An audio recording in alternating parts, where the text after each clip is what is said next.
खुद को हम खुद ही रोक सकते हैं कुछ भी काम करने से, या खुद ही लगा सकते हैं कि नहीं ये करना ही है, वो कोई दूसरा नहीं कर सकता। अब लोग आपको सब बोलते थे, स्टूडेंट्स मैंने देखा है, सब मोटिवेशनल वीडियो बना दो, तो वो तो सब मुझे लगता है 5-10 मिनट के लिए, आपका भी वीडियो या किसी और का भी वीडियो 5-10 मिनट के लिए, आधे घंटे के लिए, एक दिन के लिए आपको वो मोटिवेशन फील होता है। उसके बाद में इंटरनल मोटिवेशन ज़रूरी है।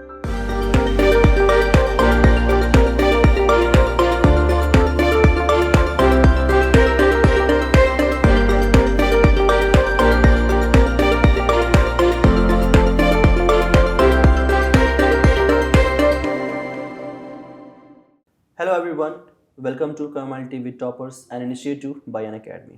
I'm अभिषेक कुमार झा। आज हमारे साथ कन्वर्सेशन में जो टॉपर हैं, इन्होंने NTA UGC नेट दिसंबर 2020 और जून 21 एग्ज़ाम को AIR रैंक 1 यानी all India rank 1 plus 100 percentile के साथ क्वालिफाई किया है। So let's welcome Rituraj Rathore. Hello sir. Congratulation Rituraj. Thank you sir. कैसा लग रहा है? How are you feeling? Rank 1। बहुत अच्छा लग रहा है। अभी यहाँ आके ऐसा लग रहा है कि मैंने कुछ अचीव किया है, तो रियल लग रहा है। रियल लग रहा है। इतना स्ट्रगलफुल रहता है पूरा प्रिपरेशन अपना, इतनी लंबी जर्नी रहती है, उसके बाद ये रिजल्ट का आना एक खुशी तो देती ही है। बहुत खुशी होती है। लोग जब बताते हैं तब ऐसा लगता है अच्छा बहुत बड़ी बात है, खुद से तो नहीं फील आता अंदर से। जब लोग बात करते हैं तब लगता है कि हाँ हमने कुछ अचीव किया है। तो रिजल्ट आपने खुद देखा था या खुद किसी ही से देखा दिखाया था। मेरा मानना है प्रिपरेशन का प्रेशर हैंडल कर सकते हैं तो रिजल्ट्स का तो कर ही सकते हैं। बिल्कुल। तो खुद ही देख लिया। किसके साथ सबसे पहले आपने शेयर किया अपना ये उस सक्सेस? दिन मेरी तबीयत ठीक नहीं थी, मेरी मम्मी सामने ही बैठी थी, मेरे लिए लंच लेके आई थी। 12 बजे समथिंग रिजल्ट आया था, ग्रुप पे मैसेज आया हुआ था कि रिजल्ट्स आ गए। और ऐसा होता ना कि है वो वेबसाइट नहीं ओपन होती है कुछ हाँ। भी। मेरा तो फर्स्ट टाइम में दिख गया मुझे रिजल्ट। मैं गई और मैंने कहा मम्मा हो गया। बोले क्या हुआ? मैंने कहा JRF का तो सर मुझे पहले ही पता था। जब मैं एग्जाम दे के आता है ना स्टूडेंट, मेरा मानना है कोई भी स्टूडेंट कोई भी एग्जाम देता है उसी दिन उसे पता लग जाता है कि पास हो रहे हैं या फेल हो रहे हैं। 99% तो ऐसा ही होता है। बिल्कुल। और बाकी जो लक की चीज़ है वो बाद में आती है। तो मुझे पहले ही था कि मेरा JRF तो हो जाएगा इस बार का। वो सब कट वो मार्क्स देख के आंसर्स कीज वगैरह मिला के फिर रिजल्ट आया। मैंने कहा मम्मी हो गया। मम्मी ने बोला तो ये तो तुझे पहले ही पता था कि हो ही जाएगा। और फिर मैंने देखा ये 100 परसेंटाइल लिख के आ रहा है, इसका मतलब क्या होता है कि 100 मतलब पूरे कैसे आ सकते हैं। फिर मैंने सबसे बातें की, 1-2 जन से पूछा कि 100 का क्या मतलब होता है, तो उन्होंने बोला आपने टॉप किया, मतलब आपसे ज़्यादा मार्क्स किसी के हैं नहीं। तो बहुत अच्छा लग रहा था। फिर उस दिन से तो अभी तक मुझे लग रहा है सेलिब्रेशन ही चल रहे हैं। जब भी कोई मिलता है कि कांग्रेस आपका रिजल्ट आया ये हो। ये आपका कौन सा अटेम्प्ट था? सेकंड अटेम्प्ट था सर। Second attempt. तो मास्टर्स हो चुका था या करते हुए ही आपका हुआ? मास्टर्स मेरे एग्जाम हुए थे सितंबर 2021 में मास्टर्स के। ओके। और जनवरी 2022 में ये एग्जाम हुआ था। एग्जाम मतलब साथ साथ दोनों प्रिपरेशन चल रही थी? जी सर। ओके। तो पहली बार जब एग्जाम दिया था, ये सेकंड अटेम्प्ट था आपका, पहली बार जब एग्जाम दिया था तो उसका क्या एक्सपीरियंस था? नवंबर में मैंने 2019 में मास्टर्स में एडमिशन लिया था प्रीवियस में। तब मेरे जो प्रोफेसर्स थे कॉलेज के उन्होंने मुझे बोला कि आप क्या मतलब प्रिपरेशन करते हैं, आपके ग्रेड्स तो बहुत अच्छे हैं हमेशा से ही, तो आप क्या करना चाहते हो? मैंने कहा मैं तो सिविल सर्विसेज की तैयारी करना चाहती हूँ। मेरा वही था, बचपन से एम वही था, स्टेट या फिर UPSC जो भी हो, पर स्टेट से शुरू करना था तो मैं उसी में लगी हुई थी। तो उन्होंने बोला कि आप ये भी ट्राई करो, आप कर सकते हो, मास्टर्स आप एक सब्जेक्ट से कर रहे हो तो आपको NTA ये एग्ज़ाम देना चाहिए नेट JRF का। तो मैंने कहा ठीक है। और उस फिर कोविड आ गया था 2020 में, तो कोविड की वजह से लेट हुए थे, फॉर्म्स वगैरह सब कुछ ही लेट हुआ था। नवंबर में जो एग्ज़ाम हुआ था उसमें मेरा नेट हो गया था फर्स्ट अटेम्प्ट में, पर JRF नहीं हुआ था। फिर मुझे इंटरेस्ट आया उस एग्ज़ाम तक, तो मैं ऐसी ही थी कि चलो दे लेते हैं, अभी कुछ नहीं कर रहे हैं तो ये एग्ज़ाम दे लेते हैं। फिर उसके बाद में मैं सीरियस हुई कि नहीं नेट तो मिल ही गया तो मैं JRF के लिए भी ट्राई करूँगी। और सेकंड अटेम्प्ट में JRF भी मिल गया सर। टोटल कितने मार्क्स बने थे आपके? टोटल मार्क्स इस टाइम में? हाँ इस टाइम में सर पेपर 1 में जो 50 क्वेश्चंस होते हैं उसमें से 37 क्वेश्चंस थे और पेपर 2 में 81 क्वेश्चंस थे सर 100 में से। ओके ठीक है। तो सबसे पहले आप अपने बारे में थोड़ा बताइए हमें, आप कहाँ से हैं? मैं सर नागौर राजस्थान से हूँ। बेसिकली राजस्थान में डिस्ट्रिक्ट है नागौर में एक सिटी है कुचामन सिटी, उसके पास में गांव है सर मेरा खारिया, वहाँ से हूँ मैं। और मैंने स्कूलिंग मेरी कुचामन से ही की थी और हिंदी मीडियम से हूँ सर मैं स्टूडेंट। मैंने स्कूलिंग की, उसके बाद में अच्छी थी मैं हमेशा से ही पढ़ाई में, और मेरा एम जैसे मैंने आपको बताया था स्टेट एडमिनिस्ट्रेशन और यूपीएससी वही एम था, तो उसी के लिए 9th से मैं सीरियस हो गई थी 9th के बाद में ही कि नहीं मुझे वो पढ़ना है। तो फिर मुझे आर्ट्स के ही सब्जेक्ट में सब पहले बताते थे कि नहीं आर्ट्स ही इम्पॉर्टेंट है, मतलब इसके ही सब्जेक्ट्स आते हैं, आप जो भी कॉम्पिटिशन्स वगैरह देते हो ये सिविल सर्वेंट वगैरह का सिविल सर्विसेज तो यही वाले आते हैं। तो मैंने फिर 11th मैंने आर्ट्स ही लिया था। फैमिली से कोई प्रेशर नहीं था कि साइंस लेना है मैथ्स लेना है कुछ भी, वैसे मेरी मैथ्स अच्छी थी तो मुझे सब ने ऐसे बोला था कि साइंस मैथ्स लेना चाहिए, पर मैंने मन से मैं आर्ट्स में ही जाना चाहती थी तो मैंने आर्ट्स लिया। फिर 12th में सर मैंने मेरिट ली थी, डिस्ट्रिक्ट टॉप किया था और स्टेट लेवल पे भी मेरी रैंक थी। तो उसके बाद में टीचर्स ने बोला घर वालों को कि जयपुर डालो, कुचामन छोटी सिटी है, तो फिर मैंने जयपुर एडमिशन लिया महारानी कॉलेज में। फिर वहाँ से मैंने बीए किया और मेरा जो फाइनल ईयर था बीए का उसमें फिर मैंने कोचिंग करना स्टार्ट कर दिया था। पहले एक छोटी कोचिंग से स्टार्ट किया, उसके बाद बेसिक्स एनसीईआरटीज़ वगैरह क्लियर किए अपने, उसके बाद में बड़ी कोचिंग में एडमिशन लिया। उसके बाद में मैंने सर राजस्थान यूनिवर्सिटी से पॉलिटिकल साइंस में एमए के लिए मैंने एडमिशन ले लिया था। अच्छा। और फिर क्लासेस नहीं जा पाती थी मैं क्योंकि मेरी कोचिंग रहती थी और कोचिंग होते थे 8-9 घंटे की कोचिंग चलती थी, तो फिर मेरा यूनिवर्सिटी में मैनेज नहीं कर पा रही थी तो मैंने एडमिशन कैंसिल करवा दिया। मैंने एक भी क्लासेस नहीं ली और अपना एडमिशन कैंसिल करवा के फिर उस साल मैंने मेंस भी दिया था सर स्टेट सर्विसेज के लिए। प्री दिया, प्री में मेरा हो गया, फिर मैंने मेंस दिया था। मेंस में नहीं हुआ, बहुत सारे रीजंस थे उसके, तो फिर हेल्थ इश्यूज भी इतने थे, घर वालों ने बोला अकेले नहीं छोड़ सकते हम लोग जयपुर में, मतलब इतनी मेरी हेल्थ ख़राब हो गई थी। तो फिर मैं वापस गाँव आ गई थी और गाँव आके फिर मैंने मास्टर्स में 2019 में एडमिशन लिया, तो 1 साल का मेरा गैप भी था यूजी और पीजी के बीच में। फिर मैंने मास्टर्स में एडमिशन लिया, फिर जो प्रोफेसर्स ने बताया उस हिसाब से नेट के लिए आगे बढ़ी। तो मास्टर्स में ही आकर के शुरुआत हाँ, और फिर मास्टर्स ज्योग्राफी से किया। अच्छा। पता नहीं क्या हुआ कि वहाँ पॉलिटिकल मुझे बचपन से ही पसंद था, मेरा फेवरेट सब्जेक्ट था। कि मतलब मैं 12th के एग्जाम्स दे रही थी, मुझे पता था ये क्वेश्चन कौन से पेज से पूछा है, ये राइट है कि लेफ्ट है, मुझे इतनी पसंद था वो सब्जेक्ट, मुझे बहुत पसंद था। पर फिर पता नहीं क्या हुआ, वो 1 साल का जो गैप था और जो तैयारी थी एडमिनिस्ट्रेटिव सर्विसेज की, उसमें मुझे ज्योग्राफी में बहुत इंटरेस्ट आया कि कुछ नया है इसमें। मुझे लगता था पॉलिटिकल में तो मैं बोर हो जाऊंगी, मैं क्या करूंगी, क्या पढ़ूंगी, सेम चीज़ें वापस। मैं कहा नहीं, मैं ज्योग्राफी पढ़ूंगी, तो फिर मैंने मास्टर्स ज्योग्राफी से किया। गुड। तो जैसे कि हम पूरे सिलेबस को अगर देखें अपने यूजीसी नेट के, तो आप कितना सिमिलर पाते हो अपने ऑप्शनल को? ऑब्वियसली आपका ऑप्शनल ज्योग्राफी होगा। ऑप्शनल से सिविल सर्विसेज स्टेट में तो होता नहीं है ना, यूपीएससी मैंने ट्राई नहीं किया अभी तक। अच्छा, ओके। स्टेट में तो अपने एग्जाम में भी जो है कितना सिमिलरिटी आप पाते हो उनके बीच में, जो यूजीसी नेट का है और आपके सिविल सर्विसेज का, कितना हेल्प हो पाता है उससे? सर जो सिविल सर्विसेज का होता है उसमें मैंने स्टेट सर्विसेज के लिए अप्लाई किया हुआ था, तो उसमें मैंने पढ़ाई की तो बहुत ही ऊपर से है, इतना डीपली कुछ भी नहीं है। जैसे हम लोग पढ़ते हैं, जैसे हम नेट के लिए पढ़ते हैं तो काफ़ी डीपली, मतलब उस सब्जेक्ट के बारे में सब कुछ ही पढ़ लेते हैं, कुछ छोड़ते ही नहीं है। 10 यूनिट्स में उसको ऐसे डिवाइड किया हुआ है कि कुछ भी बाकी नहीं रहता। वैसे उसमें नहीं है, उस एग्जाम्स में तो ऊपर से जैसे जनरल कोई भी पढ़ते हैं, कोई गाइड भी लाके पढ़ ली तो उसका भी समझ में आ रहा है, उसका भी हो रहा है। तो ये डिफरेंस है। तो अभी हम बात करेंगे अपने सिलेबस को लेकर के थोड़ा सा। एग्ज़ाम जो एनटीए यूजीसी का जो सिलेबस है, आपको पता ही होगा कि सिलेबस चेंज हुआ था पूरा, तो नए पैटर्न के साथ पेपर 1 पेपर 2 दोनों को एडजस्ट कर पाना, ये आपके लिए कितना डिफ़िकल्ट रहा या आपने कैसे किया, थोड़ा आप शेयर करिए लर्नर्स के साथ। सर मैंने प्रिपरेशन के बारे में सोचा था 2019 नवंबर से सोचा था, मुझे इस एग्ज़ाम के बारे में ही पता लगा था उस टाइम पे। तो फिर मैंने सिलेबस देखा सबसे पहले तो वेबसाइट पे जाके, और उस टाइम पे चेंज हो चुका था सर। तो मेरे लिए पुराना सिलेबस तो मैंने कभी देखा ही नहीं था, मेरे लिए तो बिल्कुल वही था जो भी था। तो मैंने तभी से प्रिपरेशन करना स्टार्ट किया। पर पीवाईक्यू देखे तब पता लगा कि पहले काफ़ी अलग था और अभी काफ़ी अलग है। पीवाईक्यू से पता लगता है कि जो पहले का सिलेबस था 2018 में चेंज हुआ था, 19 जनवरी में। पहले का जो था उसमें फैक्ट ज़्यादा पूछते थे, जो भी थे 1 लाइनर्स 2 लाइनर्स फैक्ट ही होते थे। और अभी अप्लाइड नॉलेज है कि आपने समझा कितना है सब्जेक्ट को, आप कितना अप्लाई कर सकते हो अपनी नॉलेज को। तो मेरे लिए तो सिलेबस का सब मैटर नहीं था, मैंने नया जो सिलेबस था तभी से तैयारी शुरू की थी।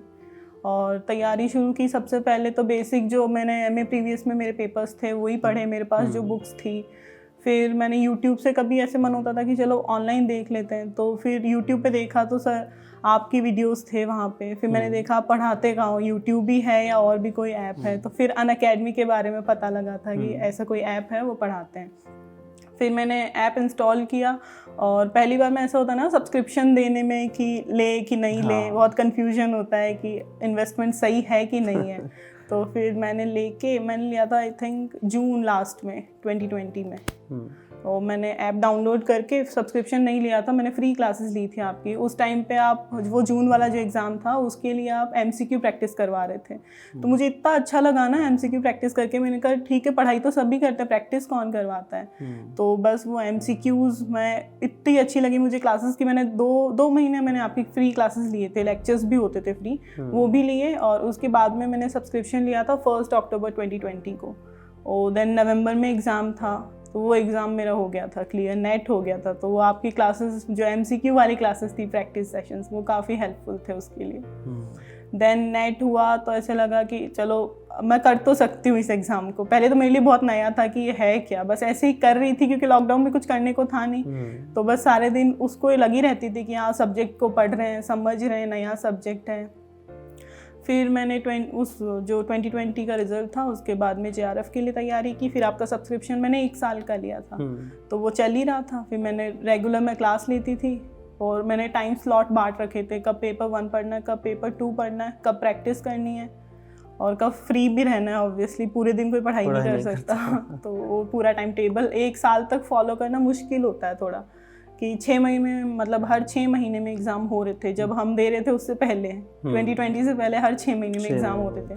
2020 के बाद में तो एग्ज़ाम का कुछ अता पता ही नहीं था कोविड की वजह से। तो फिर बस ऐसे थोड़ा सा स्ट्रेसफुल होता था कि क्यों नहीं हो रहा है, कब होगा, हो के ख़त्म हो तो पता लगे कि ये अटेम्प्ट लास्ट है कि और भी देने हैं। तो बस वही चल रही थी 2020 में। पूरा लॉकडाउन मेरे लिए बहुत हेल्पफुल था इस एग्ज़ाम को लेकर। लॉकडाउन में घर पे रह के पढ़ाई करना, पूरी तरीके से ऑनलाइन मोड पे पढ़ाई करना कितना चैलेंजिंग था? लॉकडाउन में घर में रहना, एकदम से कहीं बाहर जाना ही नहीं है, सिर्फ पढ़ाई पे ही, तो कितना चैलेंजिंग था? मेरे लिए इजी था मैं कहूँगी, क्योंकि मुझे बाहर जाना पसंद नहीं है। मुझे घर पे रहना ही पसंद है।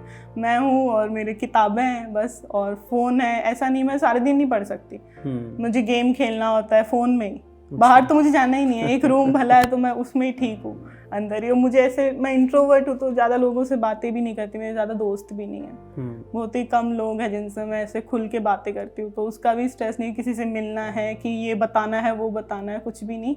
मैं, मेरी किताबें और कुछ, मुझे मूवीज़ का, सीरीज़ का बहुत शौक है, तो मैं वो देखती रहती हूँ बीच में फ्री टाइम के लिए बस। गुड। तो पेपर 1 के ऊपर सबसे पहले हम आते हैं, सिलेबस का सबसे इम्पोर्टेंट पार्ट। तो आपके लिए कितना चैलेंजिंग रहा? 10 यूनिट्स, डिफरेंट, बहुत ही डायनामिक, चाहे टीचिंग एप्टीट्यूड हो चाहे हायर एजुकेशन हो, तो कैसे आपने उसको डील किया? सबसे पहले तो सर जब स्टार्ट किया था तब बुक ली थी, केएस मदान की बुक थी हिंदी मीडियम में। केवीएस मदान की, तो वो वाली बुक ली थी। फिर देखा कि 10 यूनिट्स हैं, मुझे क्या क्या आता है। पहले मैंने वो देखा कि मुझे इनमें से क्या क्या आता है और क्या नया है। तो टीचिंग, रिसर्च, रीडिंग कॉम्प्रिहेंशन, ये सब मेरे लिए नया था। हायर एजुकेशन, ये सब नया था। और बाकी जो थे ICT था, DI है, मैथ्स है, लॉजिकल रीजनिंग और रीजनिंग वगैरह, ये सब मेरे लिए। और EVS भी था उसमें, एनवायरनमेंट। तो वो मेरे लिए इजी था कि वो मैंने पहले पढ़े हुए थे। तो इनको अलग किया और उनको अलग किया। तो अब टीचिंग एप्टीट्यूड को पहले ही हिंदी मीडियम उस बुक से ही मैंने स्टार्ट किया था पढ़ना। तो टीचिंग एप्टीट्यूड तो सर ऐसा है ना कि हमें टीचिंग ही तो करनी है, तभी तो इस लाइन में आए हैं। तो वो तो हम अपनी अंडरस्टैंडिंग से भी कर सकते हैं। टीचिंग एप्टीट्यूड तो कोई टफ नहीं है यूनिट, बहुत ही ईजी है। आपको ऐसे सिचुएशन बेस्ड क्वेश्चंस भी होते हैं कई बार कि आप इसमें होते तो आप क्या करते, तो वो तो हम अंडरस्टैंडिंग से कर सकते हैं। फिर रिसर्च, सबसे ज़्यादा डर मुझे लगता है कि स्टूडेंट्स को रिसर्च एप्टीट्यूड से ही लगता है। रिसर्च में सर प्रैक्टिस, मतलब मैंने क्या किया, मैंने फिर हिंदी मीडियम की बुक से मुझे समझ नहीं आया था, बहुत ही टफ वर्ड्स थे और मैं पहली बार पढ़ रही थी तो मुझे बहुत हैवी लग रहे थे सब कुछ। तो सर मैंने फिर अनअकैडमी का सब्सक्रिप्शन लिया था, मैंने तलवीर सर की क्लासेस ली थी। फिर मैंने उनकी क्लासेस से रिसर्च एप्टीट्यूड ही फर्स्ट यूनिट पढ़ी थी। और वो जो बताते थे, मैं शॉर्ट्स नोट बनाती थी। आपके भी पेपर 1 के PDF थे, सर के भी PDF थे, पर बहुत लेंदी थे। मुझे लगता मैं इसको इतना टाइम दूंगी, सब्जेक्ट को कब दूंगी। तो फिर मैंने सोचा कि मैं क्या करूँ, मैंने शॉर्ट नोट्स बनाए। रिसर्च हो या टीचिंग हो, कम्युनिकेशन हो, अपनी लैंग्वेज में कुछ भी, मैं ही समझ सकती हूँ उस चीज़ को और कोई नहीं समझ सकता। इतने शॉर्ट में नोट्स बनाए, फिर उन्हीं को रिवाइज करती रही। बस शॉर्ट नोट्स ही पेपर 1 के लिए मैंने किया था, और टीचिंग, रिसर्च, कम्युनिकेशन और कौन सा हायर एजुकेशन, ये 4 यूनिट के लिए तो मैंने शॉर्ट नोट्स ही अपनाए थे। और बाकी मैथ्स रीजनिंग सब मेरी अच्छी थी, मैंने सिविल सर्विसेज के लिए पढ़ा था, उसमें भी मैथ्स रीजनिंग साइंस सब थे, तो वो मेरे लिए इजी था। आईसीटी सब मेरे पास 11th-12th में कंप्यूटर सब्जेक्ट था, तो फिर मेरे लिए आईसीटी भी इजी था। तो ऐसे करके मैंने डिवाइड करके पेपर 1 को पढ़ा था।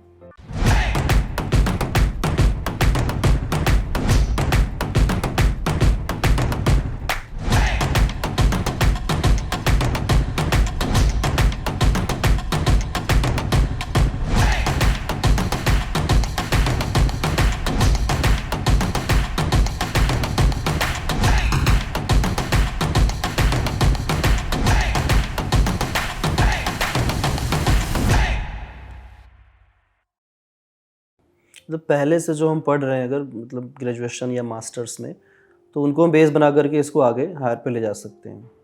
ज्योग्राफी की बात करें 10 यूनिट्स, तो कैसे आपने तैयारी की और कौन सा यूनिट आपको लगता है जिस पे ज़्यादा टाइम देने की ज़रूरत है? तो सर ज्योग्राफी भी जैसे बचपन से पढ़ते ही आ रहे थे, 6th स्टैंडर्ड से तो बुक ही आ जाती है अलग ज्योग्राफी की, और मुझे इंटरेस्ट ही था हमेशा से, ज्योग्राफी हो या पॉलिटिकल साइंस हो। हिस्ट्री में मुझे कभी इंटरेस्ट नहीं था, हिस्ट्री मुझे बहुत टफ लगती है, मुझे लगता है मुझसे नहीं होगा ये।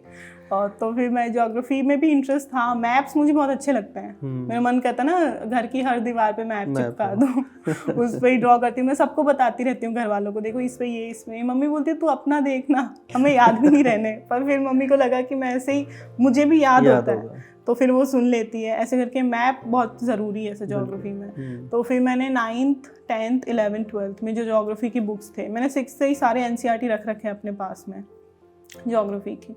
तो उसमें से सब मैंने बेसिक्स तो वहीं अपन पढ़ते हैं, जैसे जियोमॉर्फोलॉजी पढ़ लेते हैं, क्लाइमेटोलॉजी आ जाता है, ओशनोग्राफी आ जाता है, और इंडियन ज्योग्राफी। ये 4 सबसे बेसिक्स हैं जो आते हैं।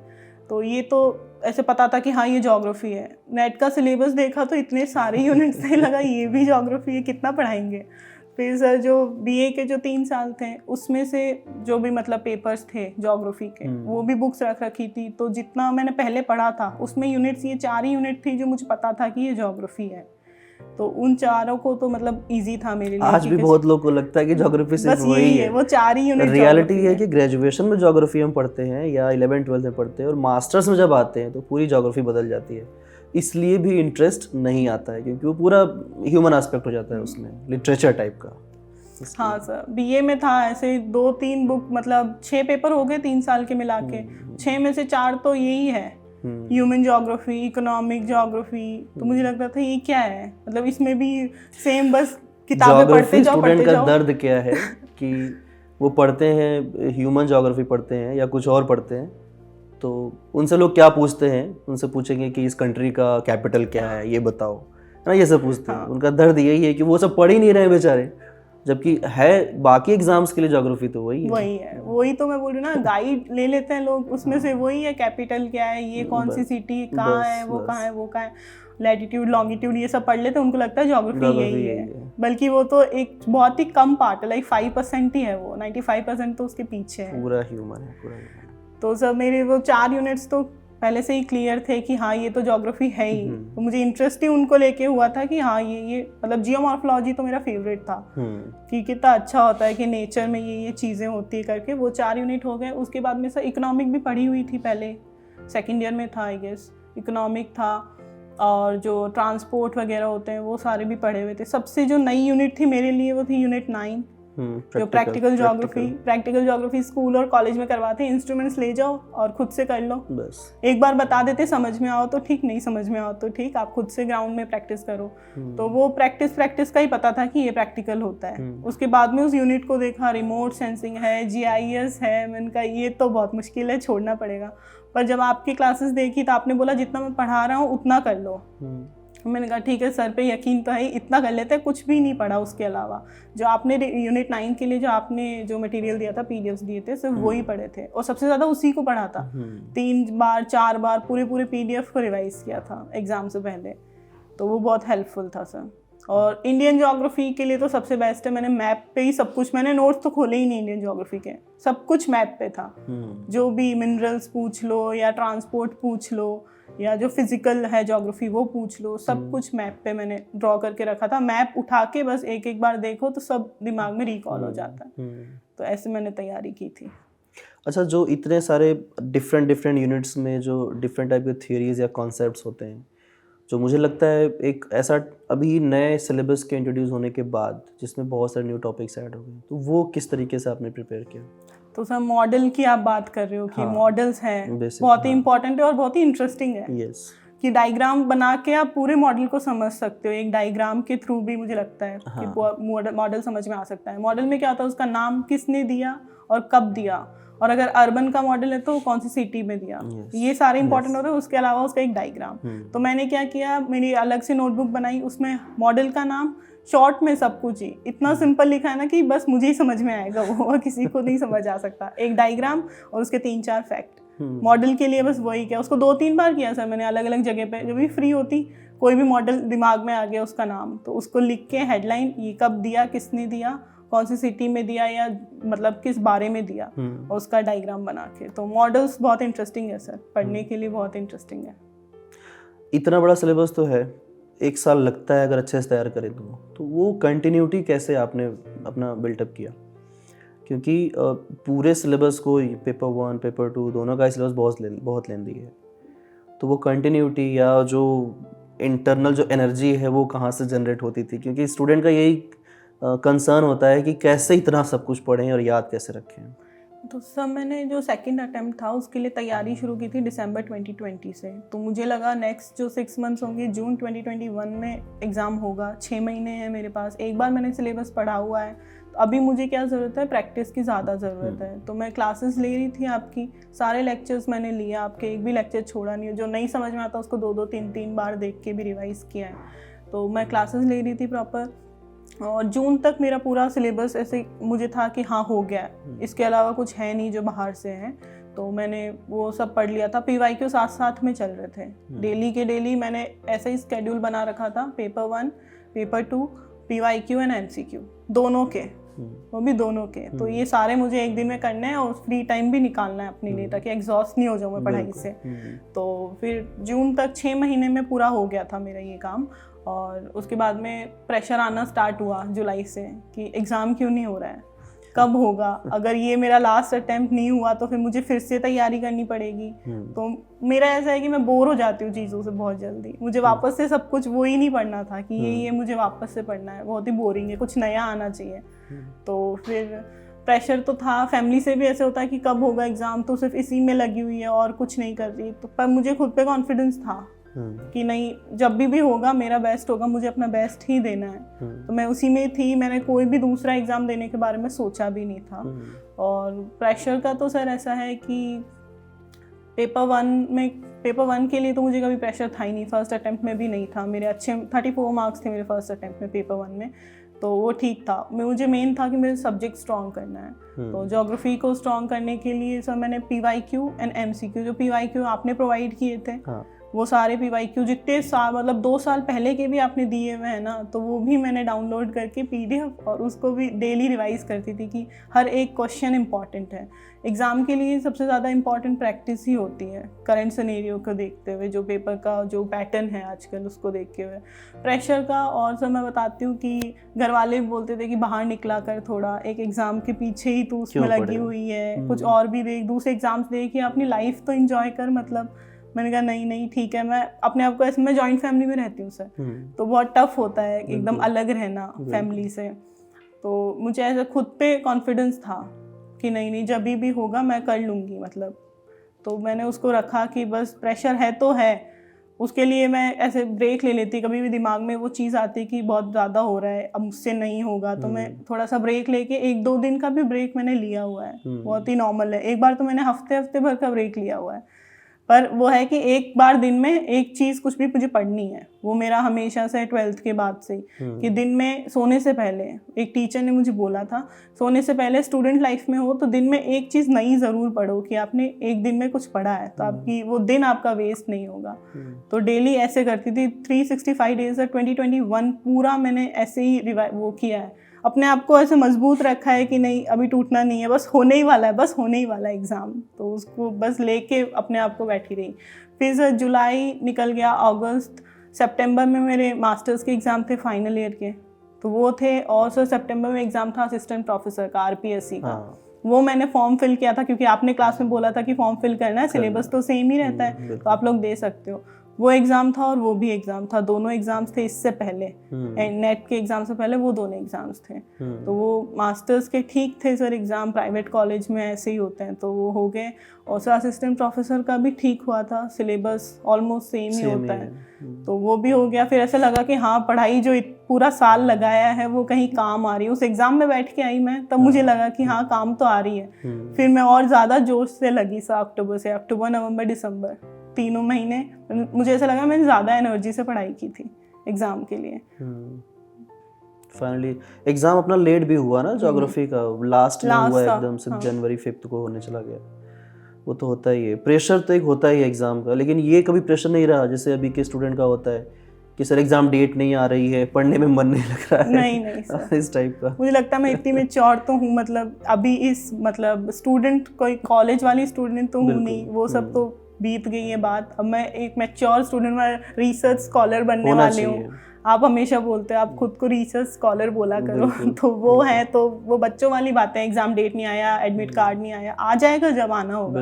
अब अपना टाइम वेस्ट उसमें मत करो। लोग होते हैं सर ग्रुप में, व्हाट्सएप ग्रुप में सारे दिन यही बातें करते रहते हैं, कब आएगा, ये आया नहीं, ये फेक न्यूज़ है, ये रियल न्यूज़ है। मैं कभी उसमें पढ़ी ही नहीं, मैंने तो म्यूट करके रखा हुआ है। ठीक है, गुड।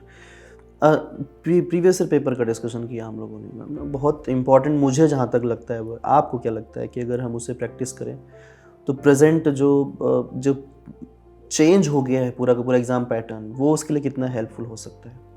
तो सर 2019 में जो सिलेबस चेंज हुआ था उसके बाद से अलग है, और 2018 से आपने PYQ प्रोवाइड करवाए हम लोग को 2004 से लेके, तो 2004 से लेके 18 तक मुझे लगता है फैक्ट ही पूछते थे वो लोग। 90% फैक्ट होते थे पेपर में, 95% भी फैक्ट होते थे। तो फैक्ट तो बहुत इजी है। अभी तो लास्ट टाइम में तो ऐसा हो गया था सर, क्वेश्चन आया नहीं उससे पहले आंसर आ जाता था हमारा, तो याद हो गई थी मुझे वो क्वेश्चंस, मुझे याद हो गए थे कि ये पूछ क्या रहा है, फर्स्ट वर्ड देख के मुझे क्वेश्चन समझ में आ जाता था। तो इतनी प्रैक्टिस कर ली थी, पर वो सारे फैक्ट थे। और जो अभी 2019 के बाद मुझे लगता है अप्लाइड नॉलेज वो लोग ज़्यादा पूछ रहे हैं। हाँ, तो UPSC टाइप्स के मुझे लगते हैं वो क्वेश्चंस भी। हाँ, ज्योग्राफी का जो उसमें क्वेश्चन आता है वो बिल्कुल वैसा हो गया। मॉक वगैरह कैसे किया आपने? मॉक टेस्ट अभी ऑनलाइन प्लेटफॉर्म है, मॉक टेस्ट अनअकैडमी बहुत अच्छे मॉक टेस्ट प्रोवाइड करवाती है, और मैंने बहुत सारे मॉक टेस्ट दिए हैं ना सर। स्टूडेंट्स बोलते हैं कि मॉक में गलतियां हो जाती हैं, ऑनलाइन है तो गलतियां होना तो हो सकता है, पॉसिबिलिटीज़ रहती है, पर मैं ऐसे गलती उसको छोड़ के भी कि गलती है तो है, अपन को क्या फ़र्क पड़ता है, मुझे चाहिए प्रैक्टिस। वो उसमें 3 घंटे मिलते हैं अपन को, एग्ज़ाम में 3 घंटे मिलते हैं, ज्योग्राफी के लिए 2 आवर्स। तो मॉक में हर मॉक देती थी सर मैं, फ्री हो या प्लस क्लास का हो, सारे मॉक मैंने दिए हैं। और सर जैसे जो क्वेश्चन मुझे आता है कि मुझे पता है ये मैंने पहले से पढ़ा हुआ है, उसको छोड़ के जो नया है मेरे लिए, फैक्ट जो नया है, मैंने एक कॉपी बना रखी थी उसके लिए अलग से, मॉक के मैं क्वेश्चंस लिखती थी उसमें, और फिर आंसर वो लोग देते उसमें, और गूगल पे फिर मैं सर्च करके पूरा करेक्ट करके लिखती थी कि कौन सा आंसर ऑथेंटिक है। तो मैंने एक पूरी नोटबुक बना रखी थी ऐसे क्वेश्चंस की, जो मुझे नए क्वेश्चंस मिलते थे कि हाँ ये नया है। तो मॉक मैंने काफ़ी दिए, और सर पेपर 1 के लिए मैंने प्रैक्टिस सेशंस अनअकैडमी पे है सर, तो उसके अलग अलग यूनिट वाइज उसमें दे रखे हैं। तो वो प्रैक्टिस सेशंस मैं बहुत लेती थी, जैसे भी टाइम मिला, मैं बोल रही हूँ 5 मिनट भी कहीं मिलते तो फ़ोन ऑन किया और बस प्रैक्टिस सेशन उसमें जाके, टीचिंग के, रिसर्च, कम्युनिकेशन, प्रैक्टिस बहुत ज़रूरी है, तो मैंने वो बहुत किए हैं पेपर 1 के लिए, और पेपर 2 के लिए मॉक बहुत दिए हैं सर। मतलब बहुत हेल्पफुल। एक तो टाइम मैनेजमेंट हमें समझ में आ जाता है, और स्टूडेंट्स बोलते हैं सर पेपर छूट गया, टाइम कम था, और सर ऑनलाइन एग्जाम है, सर कंप्यूटर ऑफ हो गया। सर मेरा कंप्यूटर 6 बार ऑफ हुआ था एग्जाम के दिन, पर मैंने प्रेशर नहीं लिया। 1-2 बार जब स्टार्टिंग में हुआ था, पहली बार, दूसरी बार मुझे लगा कि मेरे साथ ही क्यों हो रहा है, सब तो एग्जाम्स दे रहे हैं, तो फिर मुझे लगा नहीं अभी प्रेशर ले लूँगी तो फिर वो दिमाग में जो वो है, जो क्वेश्चंस है वो नहीं समझ में आएंगे, तो मैंने उस प्रेशर को हटाया। 6 बार, मैंने 3 बार तो अपनी सीट्स बदल ली एग्ज़ाम में, और फिर भी मेरा एग्ज़ाम जो था टाइम पे कंप्लीट हो गया था। मुझे एक्स्ट्रा टाइम मिला था पर उसकी ज़रूरत नहीं पड़ी। तो मैंने अपने आप को उस तरह से, मैं अपने दिमाग को और उसको मेंटेन कर रखा था कि नहीं ये प्रेशर नहीं है, ये सब हाँ, सिचुएशन मतलब वो तो बोलते हैं ना होंगी। परीक्षा की घड़ी, तो वही है मेन परीक्षा हाँ, की वो तो घड़ी। होना ही है, एक तो परीक्षा चल रहा है, ऊपर से सिचुएशंस वाली भी चीजें होती रहती है। तो टाइम मैनेजमेंट से और मॉक से काफ़ी हेल्प मिली थी मुझे। और आपकी आवाज़ जो आपने प्रैक्टिस इतनी करवाई थी एमसीक्यूज की, 1500 क्वेश्चन समथिंग हो गए बहुत थे ज्यादा, सर हाँ। लास्ट दिसंबर के 15 दिन में ही इतने आपने करवा दिए थे। तो आपकी आवाज़ गूंज रही थी, आपका टाइम स्टार्ट होता है अब तो वो था कि लीडर बोर्ड में फर्स्ट आना है तो वो एग्जाम में भी गूंज रही थी आपकी आवाज़। बिल्कुल, प्रैक्टिस करने से नॉलेज का भी टेस्ट होता रहता है ना, टाइम मैनेजमेंट तो सबसे अच्छी चीज़ हो ही जाती है। ओके, तो ऋतुराज, ज्योग्राफी में कौन कौन से यूनिट आपको लगते हैं जो थोड़े सिंपल हों, जिनको अगर हम कम टाइम दें स्टडी करने के लिए, और कौन से ऐसे यूनिट्स जो आपको लगते हैं कि इन डेप्थ स्टडी की ज़रूरत है ही उसमें? तो सर जो छोटे यूनिट्स हैं, मतलब कंटेंट वाइज भी छोटे हैं और इजी भी हैं, वो है सर इकोनॉमिक ज्योग्राफी मुझे लगता है, इंडस्ट्रियल है, कल्चरल, सोशल, पॉलिटिकल, अर्बन, ये सारे सिंपल हैं। अगर आप 2 बार एक पूरा आप कंटेंट पढ़ लेते हो इनका तो आराम से समझ में आ जाते हैं। और मैं हमेशा से नोट्स बनाने में बिलीव रखती हूँ। शॉर्ट नोट्स मैंने बहुत बनाए हुए हैं, हर मतलब यूनिट का मैंने शॉर्ट नोट्स के थ्रू ही पढ़ाई की है। जब भी टाइम मिलता है तो उसको ऐसे लिख के पढ़ने में मुझे लगता है ज़्यादा याद होता है कि आपको कितना पता है। एक आपके दिमाग में टॉपिक आया कि अर्बन ज्योग्राफी, अब अर्बन ज्योग्राफी में आपको क्या क्या पता है, तो वो सारा एक पेपर पे लिख के, तो उस हिसाब से शॉर्ट जो है यूनिट्स वो क्लियर हो जाती है। अभी जैसे जियोमॉर्फोलॉजी है, बहुत ही बड़ा यूनिट है, बहुत वाइड है कि कंटेंट बहुत ज़्यादा कंटेंट है, आप कितना भी पढ़ो वो ख़त्म नहीं होगा। और क्लाइमेटोलॉजी भी सेम ही है, उसमें इतना ज़्यादा, और वो टफ भी है। मुझे सबसे ज़्यादा ज्योग्राफी में टफ लगता है क्लाइमेटोलॉजी, हमेशा डर लगता है उससे। और ओशनोग्राफी है, वैसे सिंपल है पर फैक्ट बहुत ज़्यादा है, और इतने मतलब वो मैथमेटिकल है ना, वो फैक्ट्स भी हैं, इतने परसेंट उतने परसेंट, तो उसको याद रखने में बहुत दिक्कत होती है, तो वो भी बहुत वाइड हो जाता है। और सर जो एनवायरनमेंट है वो बहुत वाइड सब्जेक्ट है सर, पता नहीं चलता कि क्वेश्चंस कहाँ से आएंगे, वो क्या पूछेंगे। और टर्म्स भी इतने ज़्यादा, ऐसे वो केमिकल के नाम पूछ लेते हैं, और मतलब बहुत ही ज़्यादा वाइड है। वो पेपर 1 में भी वो है यूनिट, पर वो बहुत ज़्यादा वाइड है, तो उसको अब कितना भी पढ़ लो। तो ऐसे यूनिट्स होते हैं कि उसमें बहुत सारी कंटेंट आपको अवेलेबल होता है ऑनलाइन भी, या आपने भी जो PDF दिए हैं, तो उसको स्टूडेंट के दिमाग में बात आती है, इसमें ये तो ये भी है, इसमें तो ये भी है, इसमें तो ये भी है, तो उसमें नहीं जाना चाहिए। जितना बता दिया है, आपने बोला था कि जितना मैं पढ़ा रहा हूँ उतना इनफ है, और ऐसे हम ढूंढेंगे तो हमें बहुत सारी चीज़ें मिल जाएंगी। तो ऑनलाइन का फ़ायदा भी होता है, जैसे जो इंटरनेट है उसका फ़ायदा भी होता है, तो नुकसान भी होता है कि हम आगे से आगे ढूंढते रहते हैं और हमें पता नहीं लगता कि हम कब अपना टाइम वेस्ट करना स्टार्ट कर देते हैं। तो वो यूनिट 4 यूनिट ये जो स्टार्टिंग की होती है ये बहुत लेंदी है। और जो लास्ट है इंडियन ज्योग्राफी, वैसे तो इजी लगती है इंडियन ज्योग्राफी, पर उसमें भी कंटेंट बहुत ज़्यादा, उसमें वो 10th यूनिट है, उसमें भी मुझे लगता है 10 यूनिट बन जाएंगे आराम से। तो इंडियन ज्योग्राफी सबसे ज़्यादा लेंदी है। उसके बाद में प्रैक्टिकल ज्योग्राफी है। और सर इजी की बात करें, ज्योग्राफिकल थॉट मुझे बहुत ईजी लगता है। थॉट है, बहुत ही इजी लगता है कि एक बार पढ़ लो, जैसे ऐसे कुछ लिटरेचर पढ़ रहे हैं, जैसे लिटरेचर है, स्टोरी टाइप, हाँ स्टोरी है कि वो कहाँ गए, कहाँ से आए, क्या क्या नाम है, वो सारे पढ़ लो, तो वो इजी है। ये बीच बीच के यूनिट इजी है, स्टार्टिंग के और लास्ट के टफ है। स्कोरिंग यूनिट्स कौन से आपको लगते हैं जिनको पढ़ करके, जैसे कई बार क्वेश्चंस आते हैं स्टूडेंट के कि सर कुछ यूनिट्स जो जिसके ऊपर हम ज़्यादा फोकस करें तो ज़्यादा मार्क्स उसमें आ सकें? एक तो ज्योग्राफिकल थॉट ही है सर स्कोरिंग, उसमें क्वेश्चंस फिक्स हैं, वही वाले क्वेश्चंस आएंगे, नए क्वेश्चंस कहाँ से बनाएंगे, वो सब्जेक्ट ही उतना ही है, उतना ही वाइड है, तो वो एक स्कोरिंग सब्जेक्ट है। और मुझे सर इंडियन ज्योग्राफी भी स्कोरिंग लगता है, अगर आपको फैक्ट में आपकी अच्छी पकड़ हो तो इंडियन ज्योग्राफी एक अच्छा सब्जेक्ट है। और सर मुझे ओशनोग्राफी लगता है, ओशनोग्राफी जैसे क्लाइमेटोलॉजी मुझे नहीं लगता है, ओशनोग्राफी लगता है कि उसमें अगर आपने अच्छे से स्टडी कर रखा है उसका कंटेंट, जो उसका सिलेबस है ओशनोग्राफी का, तो ओशनोग्राफी सर स्कोरिंग है। और सर जो छोटे सारे यूनिट्स हैं, अर्बन ज्योग्राफी, छोटों में सबसे ज़्यादा क्वेश्चंस भी वहीं से आते हैं, और मॉडल्स भी उसमें बहुत ज़्यादा हैं, तो अर्बन ज्योग्राफी बहुत वो है स्कोरिंग। ओके, और पेपर 1 में सेम? पेपर 1 में तो सर वो अलग अलग होता है, हर किसी के लिए, हर स्टूडेंट के लिए अलग होता है। तो टीचिंग मुझे इजी लगता था कि टीचिंग में क्या आपको समझना है सिचुएशन, फिर आंसर करना, तो टीचिंग इजी लगता है। और जो रीडिंग कॉम्प्रीहेंशन है सर, वो मुझे इजी लगता है। मतलब आपने जो ट्रिक बताई थी वो तो बेस्ट ही है, मतलब 5 मिनट में हम RC सॉल्व कर सकते हैं, तो वो RC इजी हो जाता है। और सर मुझे DI बहुत पसंद है, तो DI मेरे लिए इजी था, DI हो गया था। और मुझे लगता है कंप्यूटर भी बहुत इजी है, ICT बेसिक्स ही पूछते हैं बिल्कुल। सर। वो हमने बचपन से पढ़ा होता है कहीं ना कहीं। थोड़ा करंट भी अब हाँ। इंट्रोड्यूस कर रहे हैं, वो थोड़ा थोड़ा 1-2 क्वेश्चंस हाँ। आ जाते हैं उससे भी। तो वो मुझे लगता है अभी इंटरनेट तो सभी यूज़ करते हैं, तो बिल्कुल। आईसीटी से तो सभी अभी है, सबको पता होता है। तो ये 4 यूनिट्स है सर। ओके, तो जैसे जब आप तैयारी कर रहे थे तो होता नहीं कई बार कि इतना सब कुछ पढ़ लिया ना, आप टॉपर हो, रैंक 1 आया है, एक्सपेक्टेशन होती है कि क्या डिफरेंट अप्रोच था, कैसे इतना सब कुछ याद रखा। याद रखना भी अपने आप में बहुत बड़ी बात है। सिलेबस जब ज्योग्राफी हो तो कैसे मैनेज किया आपने? तो मैंने बताया आपको कि मैं स्टार्टिंग से ही मैं सारी चीज़ों को एक साथ लेके चलती हूँ। ऐसा नहीं है कि आज एक पढ़ लिया कल दूसरा पढ़ लिया। 2 घंटे ज्योग्राफी को देने तो 1 घंटा पेपर 1 को देना है। 2 घंटे ज्योग्राफी की प्रैक्टिस करनी है तो 1 घंटा पेपर 1 की प्रैक्टिस करनी है। ऐसे चारों चीज़ें मैंने साथ में लेके चली है। पूरा 1 साल मैंने ये किया है। मतलब मैं ऐसे बोर हो जाती हूँ, जैसे मैं बोल रही थी पहले, मुझे बहुत जल्दी बोर हो जाती हूँ। तो मुझे था कि एम बना के इस बार मुझे ये क्लियर करना ही है, मुझे फिर से ये सारी चीज़ें नहीं पढ़नी है। तो वही दिन में जो 2 घंटे आपकी क्लासेस हो जाती थी 2 घंटों की, तो फिर 1 घंटा सेल्फ स्टडी के लिए, अपने नोट्स पढ़ने के लिए। उसके बाद मैं सब पेपर 1 की क्लास लेती थी। क्लास मैं बहुत उसमें लेती थी, मैं लाइव क्लास कम लेती थी, पेपर 1 की रिकॉर्डिंग्स देखती थी। तो उसमें 2x पे चला के वीडियोस और अपने नोट्स साथ में लेके और रिवाइज करना, वो मुझे बेस्ट लगता था। तो पेपर 1 के लिए वो, ज्योग्राफी के लिए 2 घंटे, तो पेपर 1 के लिए 1 घंटा। और उसके बाद में सा MCQ, जब भी ऐसा लगता है ना नींद आ रही है, बोर हो रही हूँ, तो उस टाइम पे प्रैक्टिस पेपर 1 की। उसमें से मैथ्स उठा ली, रीजनिंग उठा ली, कोई भी एक यूनिट उठा ली, प्रैक्टिस सेशंस भी कर लिए ऐप पे, और अपने खुद के पास जो भी मेरे पास PYQ MCQs हैं वो सॉल्व कर लिए। जब मैं बोर होती हूँ उस टाइम पे मैं MCQ सॉल्व करना ज़्यादा पसंद करती हूँ।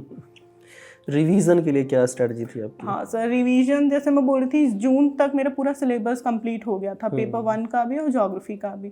फिर उसके बाद में मैंने सिर्फ रिवीजन किए। क्लासेस मैंने बहुत कम कर दी थी, बहुत ही कम। जो टॉपिक मुझे टफ लगते थे उनकी क्लासेस में लेती थी।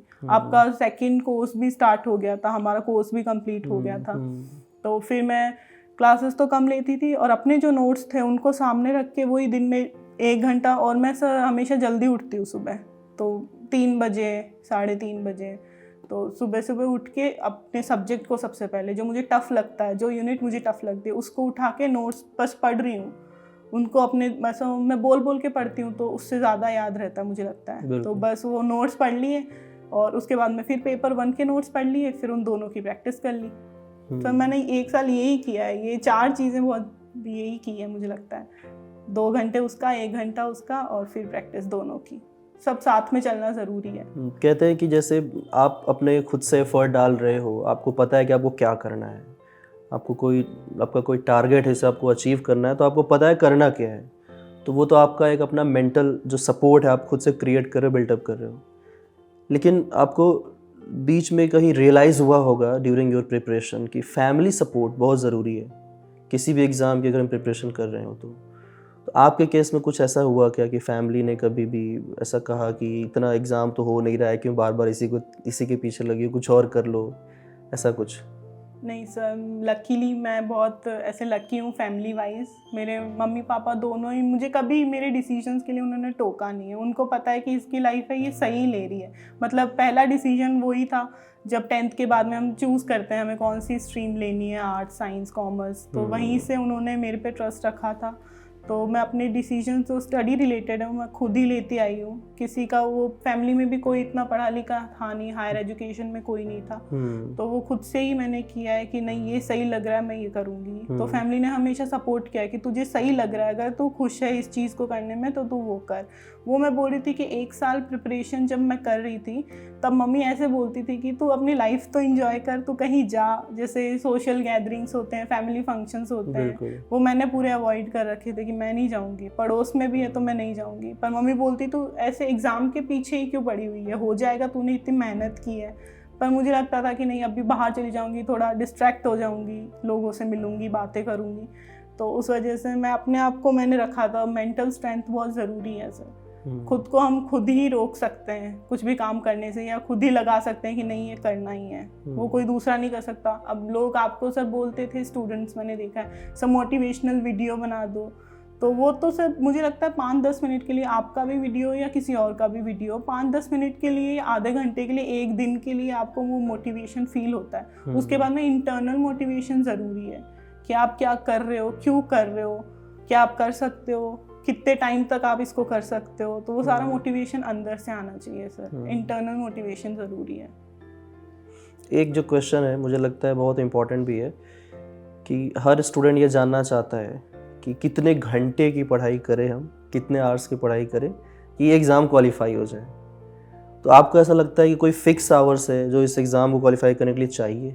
नहीं सर, घंटे तो मैं कभी पढ़ी ही नहीं उस चीज़ में। पहले भी मैंने जो एग्ज़ाम की तैयारी की थी उसमें भी नहीं और इस एग्ज़ाम में भी नहीं। घंटे के उसमें पीछे पड़ना ही नहीं है कि आप, अगर लोग बोलते हैं वो टॉपर्स से पूछते हैं आपने कितने घंटे पढ़ाई की, मैंने कहा 1 घंटे। मतलब कभी कभी होता है 1 घंटे भी नहीं की होगी पूरे दिन में। हेल्थ इश्यूज भी इतने रहते हैं और फैमिली में रहते हैं तो सर काम भी हो जाते हैं। तो मैंने कभी कभी तो ऐसा था कि एक हफ्ते का सर गैप आ गया था और बीच में फैमिली में कुछ प्रॉब्लम हुई थी तो 1 महीने का गैप आ गया था। तो गैप्स आते रहते हैं, पर वो है कि सोने से पहले कुछ ना कुछ मुझे अपनी स्टडी से रिलेटेड कुछ ना कुछ पढ़ना है। भले ही एक मैप को देख लो या 10 मिनट के लिए प्रैक्टिस कर लो, कुछ भी। तो वो मैं कभी नहीं छोड़ती, आज भी नहीं छोड़ती। कुछ ना कुछ तो नया ज़रूरी है पढ़ने के लिए। और बस वही था। मतलब एक स्ट्रेटजी अपनी रहे, घंटे का उसमें कोई रोल नहीं है। जब तक आपका वो टास्क पूरा ना हो जाए तब तक आप उसे कंटिन्यू रखो। जैसे कि सुबह उठ के ही मैं अपने वो लिख लेती थी कि आज क्या क्या पढ़ना है। टू डू लिस्ट जो बना लेती थी कि आज ये पढ़ना है पेपर 1 में, पेपर 2 में ये पढ़ना है, ये यूनिट और ये वाले MCQs। तो सुबह उठते ही वो डिसाइड कर लेती थी। तो फिर पूरा दिन ईजी है कि कुछ भी नहीं करना, जो लिख रखा है सिर्फ वही पढ़ना है। तो उसमें घंटे मैटर नहीं करते। कभी नहीं हुआ तो प्रेशर भी नहीं लेती थी कि नहीं हुआ, कल कर लेंगे, उसमें क्या है। तो बस प्रेशर नहीं लेना है सर। सही बात है, प्रेशर से नहीं हो पाएगा ना। जितना नोट्स आपने बनाया था, खुद से बनाया था, और उसमें जो आपने हेल्प ली थी ऑनलाइन क्लासेस या बुक्स से लिए थे, तो नोट्स को कितना हम रेलेवेंट माने या कितना इम्पोर्टेंट है वो इस एग्ज़ाम के लिए? सर मैंने नोट्स बनाए सर। बुक्स तो मैंने एक भी नहीं ली। अभी भी लोग मुझसे पूछते हैं कौन सी बुक पढ़ी। क्योंकि बहुत सारे स्टूडेंट ऐसे होते हैं ना, वो सिर्फ रीडिंग बस यही। और उनको अगर लिखना भी होगा तो वो जैसे बुक को ही दोबारा जेरोक्स कर देते हैं, नोट्स ऐसा बनाते हैं होते हैं।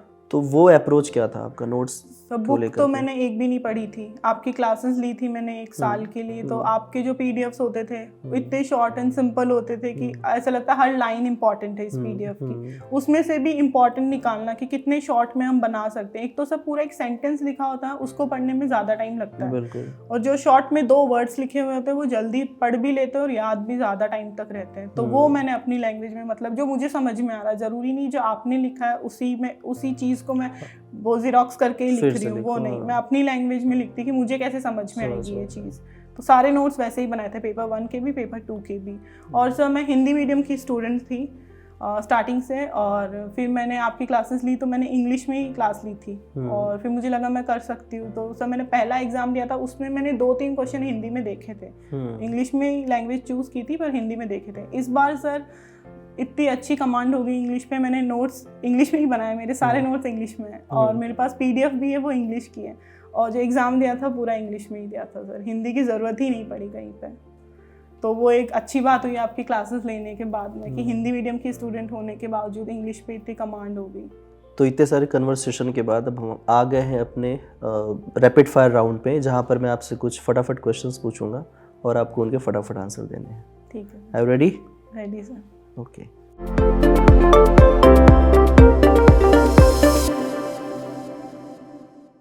So, first question. What is your favorite season? So winters. Okay. What is your favorite color? Color, I think blue. Blue. Favorite food? Food, sweets sir. Sweets, gulab jamun. Okay. And who is your hero? So my mother. Actually उन्होंने मतलब वो पढ़ाई में अच्छी थी पर वो कर नहीं पाई। वो टाइम भी बहुत अलग था, 30 साल पहले की बात है, तो वो काफ़ी टाइम अलग था। और वो जो नहीं कर पाई वो मुझे देखना चाहती है करते हुए। उनके जो सपने थे वो मेरे थ्रू वो पूरा कर रही है। तो सबसे बड़ा सपोर्ट मेरी लाइफ में मेरी मदर है।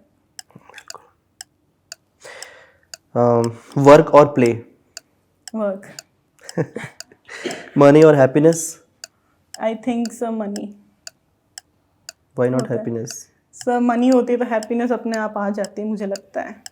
सिर्फ ओनली बिना मनी के हैप्पीनेस वो मतलब मुझे नहीं लगता करंट को देखते हुए, सिचुएशन को देखते हुए पॉसिबल है। ओके, मॉर्निंग और इवनिंग?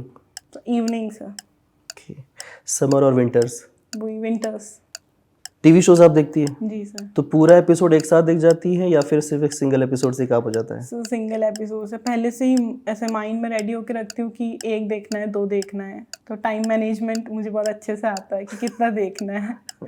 तो उसमें वो बहुत अच्छी हूँ। डिसिप्लिन मुझे सभी बोलते हैं, काफ़ी डिसिप्लिन हूँ अपनी लाइफ में, तो मुझे पता है कितना देखना है। मन करता है कि पूरा ही देख लेते हैं, पर नहीं, फिर आगे का दिन सुबह उठ नहीं पाएंगे, सुबह के सारे काम पेंडिंग हो जाएंगे, तो वो डिसिप्लिन है मेरे में कि कितना देखना है। गुड।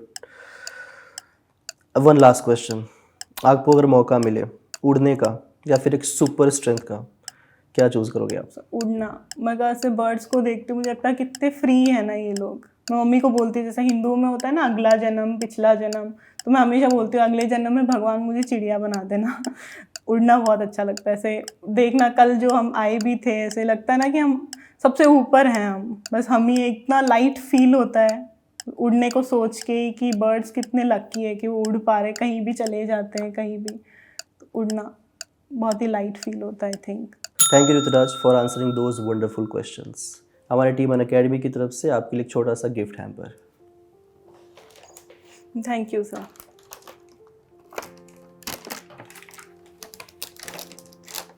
तो ऋतुराज, हमारे इस कैमोमाइल टीवी टॉपर्स का एक रिचुअल, हमारी एक परंपरा है कि आप अपने किसी फ्रेंड को यहाँ पर सजेस्ट करें, इनवाइट करें, जिनकी प्रिपरेशन जर्नी जो है वो यहाँ पर आकर के शेयर करें हमारे लर्नर्स के साथ। सर मेरी फ्रेंड है, हमारी क्लास में ही, आप जानते भी हो, भगवती शर्मा। यस। हाँ, तो मैं उनको बुलाना चाहूँगी यहाँ पे कि वो आए और जो मैंने एक्सपीरियंस किया वो भी एक्सपीरियंस करें। उन्होंने बहुत मेहनत की, मैं चाहती हूँ नेक्स्ट जो एग्ज़ाम हो उसमें वो टॉप करे और आपके साथ यहाँ बैठ के इंटरव्यू करें।